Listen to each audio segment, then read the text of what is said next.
muita satisfação que estamos aqui hoje apresentando para vocês o Facisa Online, o nosso novo canal de TV, que será um grande instrumento em todo o nosso processo de aprendizagem.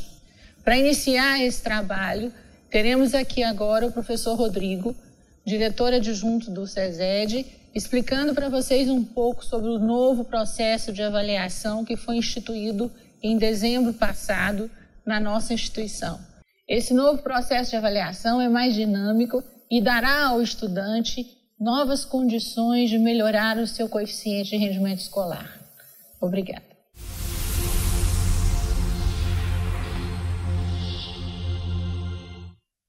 Olá pessoal, sejam bem-vindos ao nosso Facisa Online, o canal de televisão da nossa faculdade Facisa, que veio colaborar agora com a modernidade das tecnologias de informação para a educação. Através desse canal de televisão, nós vamos apresentar videoaulas, material de reforço acadêmico, aulas completas e tudo aquilo que você precisar para ter flexibilidade e dinamismo no seu processo educacional durante a faculdade. No primeiro momento, primeira videoaula de hoje, a gente vai conversar sobre o novo modelo de avaliação que a Facisa está preparando para vocês. Então, vamos dar uma olhadinha no que vem por aí.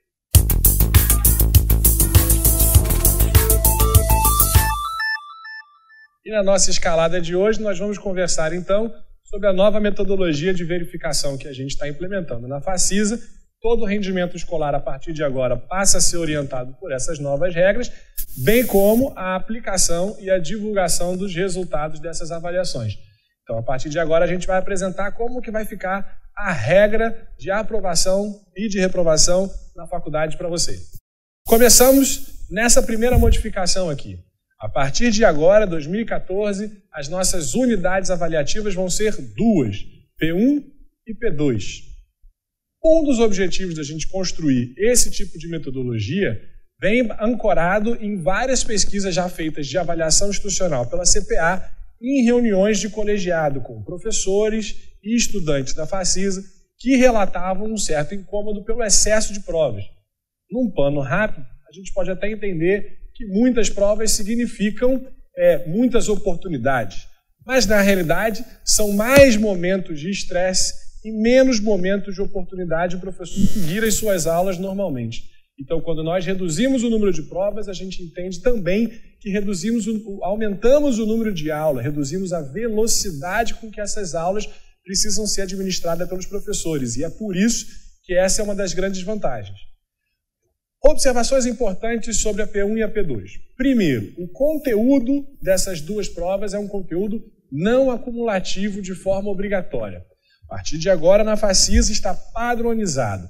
A primeira prova vai conter os conteúdos do início de aula até o seu momento e a segunda prova, P2, vai conter os conteúdos desse momento até o final do semestre letivo. Então, a partir de agora, as provas não são mais acumulativas, de forma que o estudante possa se dedicar aos seus estudos em partes pré-definidas, sem que isso gere qualquer tipo de ruído de comunicação. Uma outra vantagem é a flexibilidade que essas unidades vão trazer para cada disciplina. É comum que nesse momento, isso foi pauta de discussão durante quase um ano, saber que implicâncias isso tem para cada disciplina, porque existem disciplinas diferentes e cursos diferentes. Então, nesse momento, P1 e P2 são unidades avaliativas marco que estarão no calendário acadêmico. Mas cada docente tem a liberdade de desmembrar essas avaliações em outras avaliações e, a partir daí, conseguir exercer o que é a especificidade da sua disciplina. Por exemplo, existem disciplinas que têm prova prática e prova teórica. Pode continuar acontecendo, se o professor entender que é bom, que tem a prova 1 prática e a prova 1 teórica. O importante é que a nota que irá para o sistema, a nota que compõe a nossa P1, é uma nota única só. E todas essas alterações podem ser explicitadas e devem ser explicitadas no plano de ensino que cada aluno recebe no início das aulas. Por fim, os dias de provas serão pré-fixados no calendário acadêmico. A partir de agora, a Facisa gera uma obrigatoriedade, uma padronização de existirem as semanas de provas, sempre com o cuidado de ter um final de semana no meio dessa semana de provas. Então, a gente vai realizar a prova em quinta e sexta, por exemplo, para sábado e domingo para o estudante poder descansar e se preparar para as demais provas e segue segunda, terça e quarta. Nesse modelo, a gente consegue fazer com que todos os docentes tenham pré-determinados os seus dias e que no primeiro dia de aula todos os estudantes já saibam em que momento serão avaliados para cada disciplina de forma oficial. O que acontece então com a média de aprovação? Se nós mudamos o número de avaliações, ou pelo menos mudamos o número de notas oficialmente divulgadas no sistema acadêmico, o que acontece com a média para aprovação é a pergunta que se faz. Na verdade, não acontece grandes alterações. A média para aprovação aqui, como vocês podem ver, precisa de duas questões. Primeiro, nós precisamos frequência do estudante. 75% de frequência é o limite mínimo desejável para obter uma aprovação. É lógico que para que a gente tenha qualidade de aprendizado, o ideal é que se frequente 100% das aulas. Mas até 75% você tem direito de continuar sendo aprovado. E, por fim, a sua média superior a 7 pontos na P1 e na P2, média simples, soma, divide por 2 e você tem a sua aprovação direta garantida. Então, vejam que nesse aspecto não houve grandes alterações. Nós continuamos exatamente com a mesma média que havia na instituição anteriormente. Agora, vem um detalhe aí que é muito importante e muito benéfico aos alunos. É o que nos faz ter orgulho dessa nova metodologia. E esse detalhe chama-se avaliação substitutiva. O que é avaliação substitutiva? O próprio nome já vem dizendo. O modelo formal é P1 e P2, 2 momentos de avaliação. Acontece que, a partir de agora, o nosso aluno tem uma chance de substituir um desses 2 momentos. Ele pode ficar com esta primeira composição aqui, onde ele faz a substituição da P2, ele resolve trocar a P2 por uma prova substitutiva, ou ele pode fazer essa outra composição aqui, em que, na realidade, quem está sendo substituída é a nossa P1. Então, a prova substitutiva vem como uma segunda oportunidade a esse estudante. Então, o importante é que nós não confundamos prova de reposição com avaliação substitutiva. Elas até podem, em algum momento, significar a mesma coisa, mas são conceitos absolutamente diferentes. Vou mostrar agora para vocês por quê. Dê uma olhadinha aqui no que representa de verdade a avaliação substitutiva, a razão da gente estar tão contente com esse novo modelo de avaliação. Primeiro, a avaliação substitutiva representa, opcionalmente, uma oportunidade de elevar a média final do estudante que já está aprovado. Vamos ver os exemplos na sequência, mas você gostaria de ter um conceito maior naquela disciplina. Substitua uma nota que você já tem. Outra oportunidade que a prova substitutiva nos traz é eliminar do histórico escolar um eventual fracasso, que a gente chamou aqui de fracasso pontual. Sabe aquele dia que você vai fazer a sua prova e você não está se sentindo bem, ou teve um grande problema familiar, pegou um engarrafamento, bateu com o carro, qualquer coisa nesse sentido, você chega para fazer a prova desconcentrado e sem conseguir extrair naquela prova o máximo de suas capacidades. Até o modelo anterior, esse resultado dessa prova ia valer e você ia carregar para o resto da sua vida. Agora, com o advento da prova da avaliação substitutiva, você consegue pegar esse dia, apagar do seu histórico escolar, a partir do momento em que você vai fazer uma outra avaliação que substitui esse momento ruim. Ou seja, a gente dá ao estudante a oportunidade, como ser humano, de falhar uma vez naquela disciplina e se superar após isso. Uma outra grande oportunidade que a gente tem aqui é uma oportunidade de você conseguir a sua aprovação por média quando você, nas 2 primeiras avaliações, não conseguiu. Nós vamos ver o exemplo daqui a pouco, mas você pode imaginar já. Se nas 2 primeiras provas você não alcançou a média 7, você pode substituir uma dessas 2 avaliações pela avaliação substitutiva, de modo que você tem mais uma oportunidade de avançar direto, de ser aprovado direto nos seus estudos, né? Então, a avaliação substitutiva, por fim, ela pode parecer uma avaliação de substituição quando ela substitui uma ausência. Então, veja, a avaliação de reposição é só o item 4. O que nós criamos agora na Facisa, e daí a modernidade dessa metodologia, são esses 3 itens adicionais aqui que a avaliação substitutiva se propõe a fazer. Para a gente entender um pouquinho melhor essa metodologia, vamos de olho na tela. Vamos lá.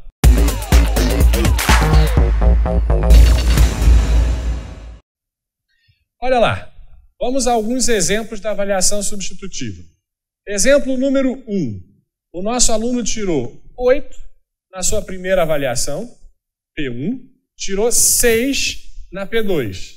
Quando você faz a média simples, esse cidadão tem média 7, está aprovado direto na disciplina. Isso já acontecia no modelo anterior, ainda que com mais avaliações. Agora, com o advento da prova substitutiva, o que esse aluno pode ter em benefício próprio? Ele pode ter esta outra situação. Olha, eu não gostei dessa nota 6, eu acho que eu consigo me preparar melhor, estudar um pouco mais e tirar uma nota mais condizente com a minha capacidade de formação. Então você vai fazer a solicitação da prova substitutiva para P2.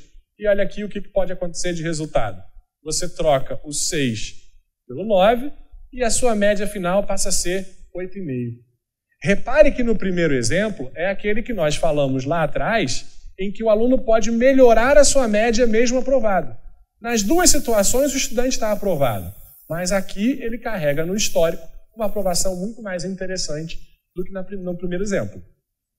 Outra situação que pode acontecer, vamos lá, um fracasso pontual. Veja aqui, no dia da P1 esse estudante não estava bem preparado ou bem concentrado para essa prova. Deu branco, aconteceu alguma coisa, ele tirou nota 1.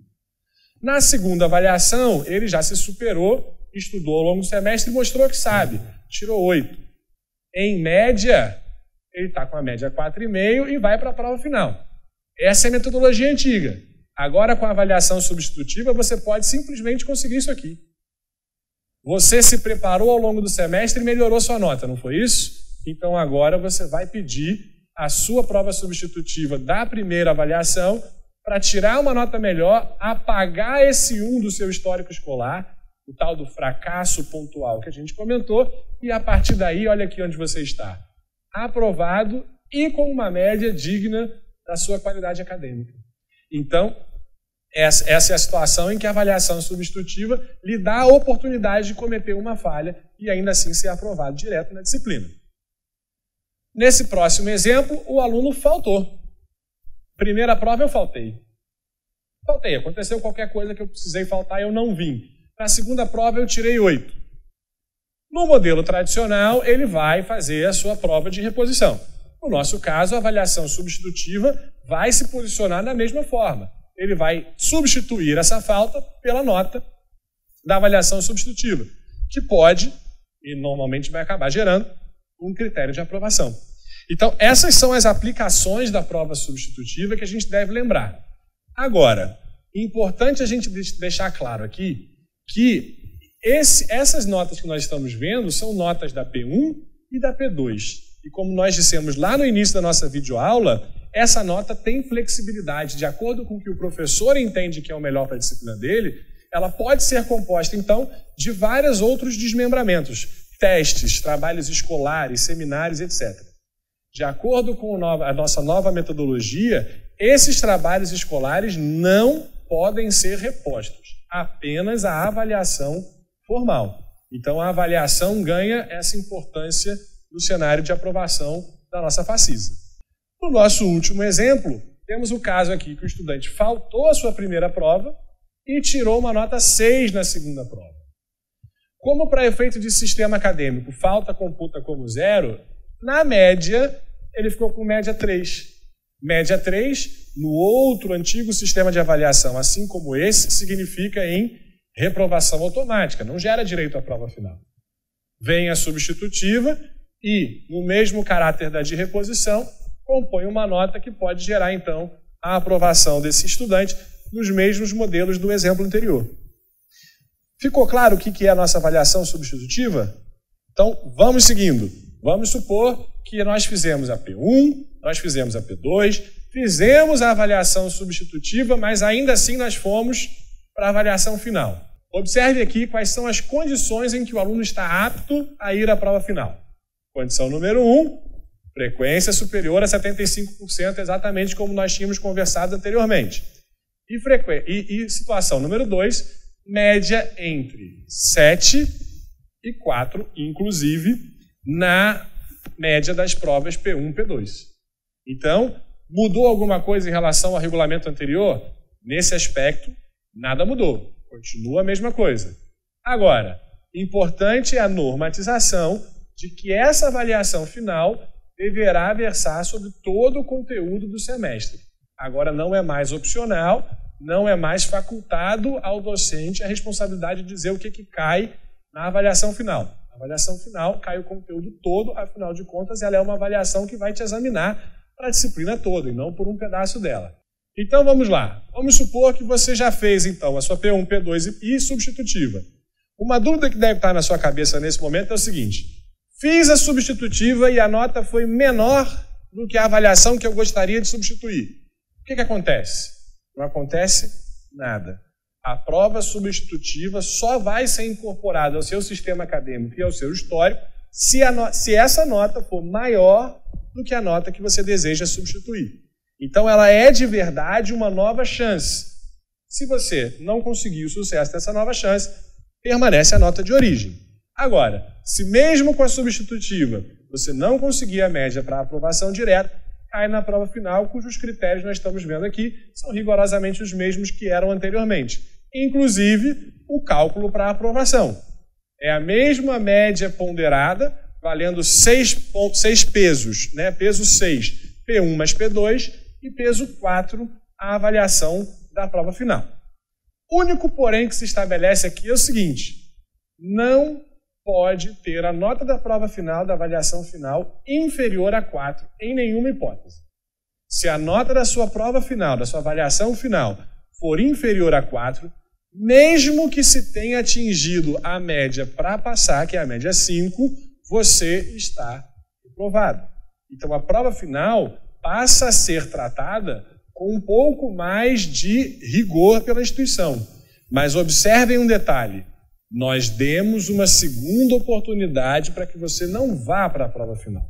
Uma vez indo para a prova final, é a sua última hora de mostrar que, de fato, você assimilou os conhecimentos da disciplina. Para a gente entender isso, vamos ver o nosso quebra-cabeças.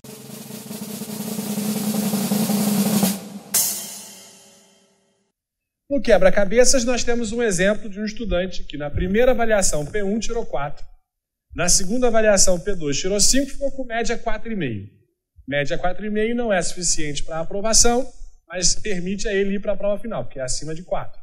Agora, ele fez a substitutiva para tentar substituir a primeira prova, mas não teve sucesso, tirou 3. Então, o sistema acadêmico, como nós dissemos, vai manter a nota 4 dele. A substitutiva fica descartada.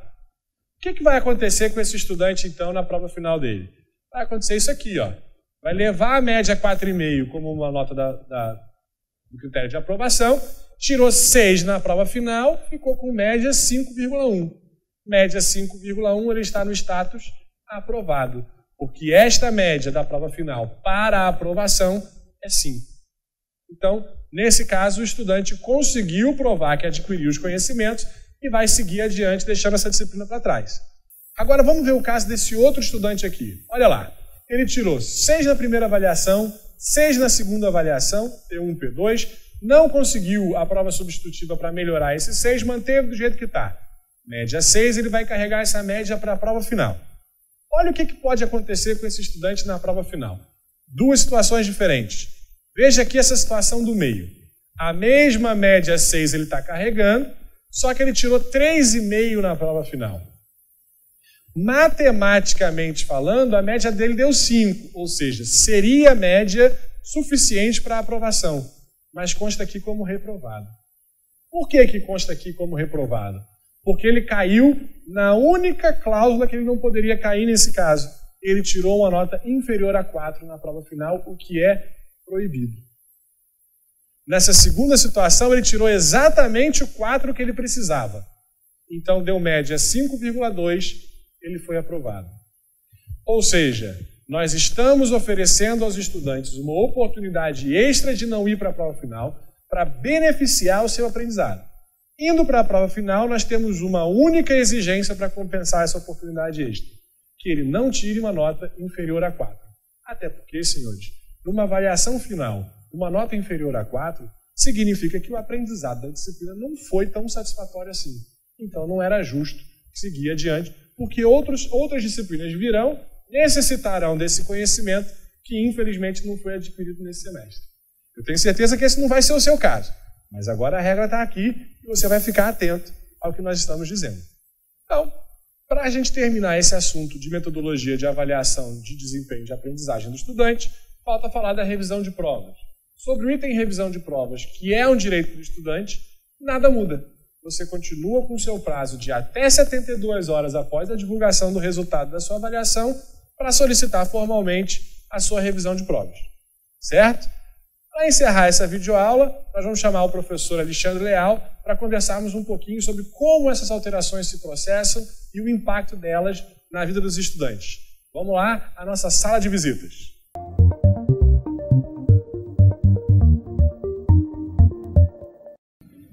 E o entrevistado de hoje da nossa sala de visitas é o professor Alexandre Leal, professor do curso de Direito da Facisa, que vai explicar para a gente como é que funciona todo esse processo de debates, discussões, até finalmente a implementação dessas melhorias que nós conversamos agora há pouco na videoaula.